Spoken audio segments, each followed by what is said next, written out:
Sock me sideways.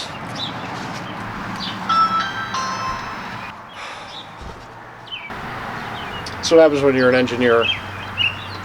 Nobody answers the door. Hello, how are you?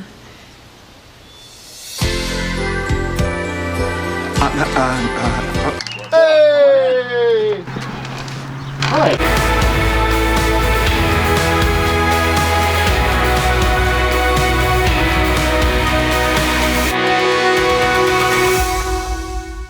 Welcome back, engineers and friends. My name is Mike. So recently I got to head up to the Deep End studio to visit my good friend Tony Correlli of Granelli Audio Labs to explore his G5790 and talk all things guitar. Tony is one of the best guitar players that I've ever known. He can achieve some of the darkest, dirtiest, and grittiest tones I've ever heard. So we went up there to check out how he does it, what he uses, how he mics it, and that kind of thing. Stay tuned for the interview. When I got it, I told my wife, I'm getting a new amp, guys, dropping off today. And then later that day, she just didn't think anything of it.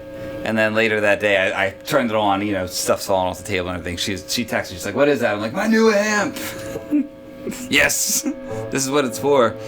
And you're a lefty, right? That's yeah, all my guitars are left-handed. So this is my first guitar, Strat, Squire Strat, Korean Strat. Yeah. And I've just hung on to it and then put some new electronics in, and when I want the Stratty tone, I keep that around for that. But my go-to is my Telly. But for your show, I use the Schecter, and when I play heavy music, I use the Schecter because this thing can go to drop D, and it's the two pickup style Les Paul, low end. And what's your signal chain? What are we going to be going into? Into the amp, into the cab. So we're going to be going into the 6505, the PV 6505. 6505. That's 120 watt, right? Yes. Sweet. A lot more watts than you need in a house. Just like any amp, no matter how many watts it has, you always have to be you have to drive it to get the sound. Mm-hmm. So I buy 15 watt orange, sounds great, and I crank that up. And then I get the 120 watt, and I just have to make it ridiculously louder to get the tone I want. And really? But you have to. It has to be loud. So would you recommend, for the average homeowner out there, or for the average you cannot have studio, an apartment and have a yeah, would you, your orange dark Terra out there, there's also the orange micro Terra. Would you recommend something like that over the 6505?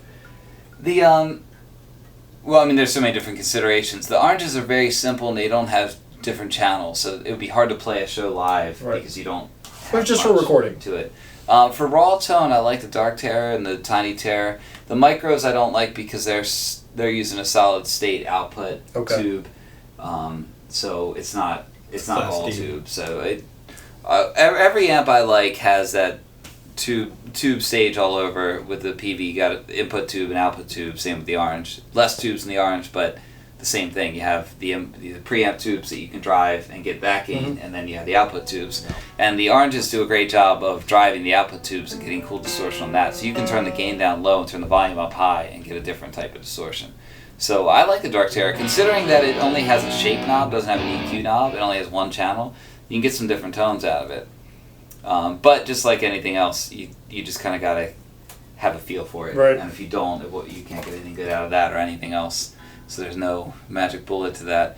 But the PV has two channels. The green channel has two different modes. So there's a couple different types of circuit paths for making the distortion. Okay. So there's definitely more diverse. They make a smaller 6505. Mm-hmm. They make a I think a 30 watt version that has a USB.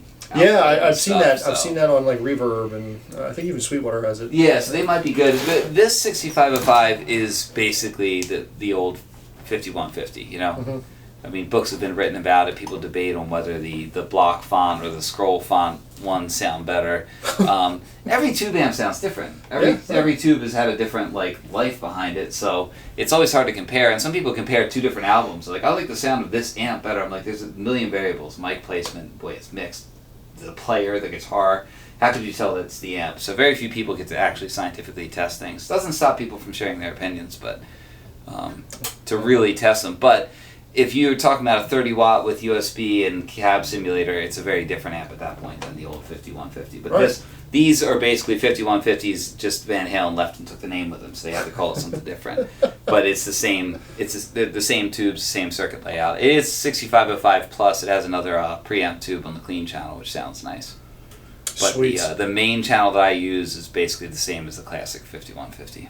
All right, so we're going to the 6505. We're going into a Mesa 2x12. Yeah, 212 with vintage 30s. Okay. So, and then that's what most heavy cabs use. Yeah. Orange, you know. What are we doing over here? Are we going? What pre's are we using?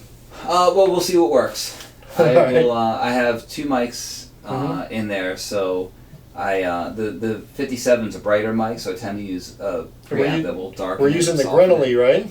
Yeah, if I use the Granelli 57. Granelli. Sorry. Fun fact: Tony talk about your Granelli. Granelli. Well, my name's Correlli, and John Grant from Secret Sound. He and I made it. We just mixed our names. Made Granelli Audio Labs, and it's a 57 modified with the right angle. I actually have the prototype right here. And let's see that bad boy. So the metal thing is the new thing we added. We just added a piece to it. So Sweetwater.com, guys, get your Grinnell SM57. This thing is actually super handy. We've used this. I've recorded here plenty of times, and we've always used this like really awesome on snare drum. What else? What else do you use this for? It's for drums. It's to get on the snare drum. That's the reason we made it. People use them on toms, which works too. If you use 57s on toms. Ugh. But I'm trying to block your face. The idea is it can face the head the way you want without pushing back into the rest of the kit. So. How long did it take you to figure out that design, make that design? Here's the piece. The piece is a little more complicated than people think. So inside of an SM57 is an air chamber. So this is an acoustic chamber on the back of the diaphragm. Right. So these dynamic mics work kind of like a speaker, so the speaker porting matters too. So when you have guitar cabs, it matters how much air volume's in there. So if you were to just take an angle and add to it, you've almost tripled the air volume in that. Yeah, okay, so that angle goes. So if this thing was empty, it would make a ton more air there and would actually have less low end. Some people think it would have more, but in my experience, it had a lot thinner low end. So our piece goes in and fills the old acoustic chamber and makes a new acoustic chamber that keeps the same air volume. And that was how we got the patent, because it actually did overcome that. And that was based on a very simple experiment. People say it doesn't matter, but if you unscrew it, they sound different. So anyone can do it. And I've had people yell at me online and be like, how could it possibly matter? I'm like, if you have one, this is like a 10-second experiment you can run right now in the privacy of your own home. Talk into it, unscrew it, and notice that it sounds different. So we put ours in and it sounds the same. So we kept the same sounds. It's a classic mic. Everybody uses them on snare drum. This thing has been soldered so many times. This thing had the original plastic piece where it didn't sound right, and I started putting foam into it until I noticed it was sounding better, and then I realized what I needed to do, and then we started working with the metal shop until we got the design. Dude, that's super cool, man. Okay, so we're going to be using that, and then we're going to be using the R10. I saw you had an R10 in there. Yeah, I love that R10. Yeah, I have an R10 as well, man. I love the R10. Ribbon mic, very natural sounding, a little, dark, definitely on the dark side. But since it's such a smooth ribbon, it takes the EQ pretty easily. So but it hears it as we hear it, as the human ear hears it. It is, yeah. And it's like the little brother of the R121? Yeah, it is the 121. It sounds very similar to it's the same capsule, maybe a apparently. third of the price. The 121s, I think, are in the 1200 range. But it's the same capsule, I believe, or same ribbon, whatever you. Yes, a lot of similarities. Yeah.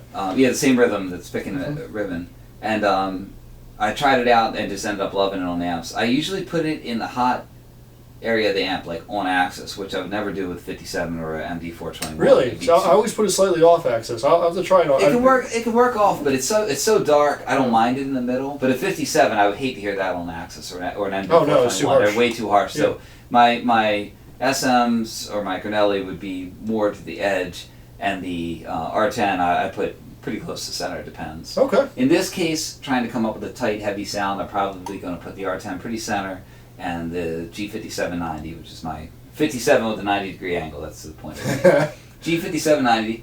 I'll probably put off axis, but not too far out, because I don't think I'm going for the indie roomy sound. I think I'm going to go for that real present sound. Well, what's your hair going to be doing through all this? You're going to my hair has been growing every day, and it's coming over my ears, and I'm wondering if I'm not hearing things now, because haircuts are illegal right now. Apparently.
Boy, that escalated quickly.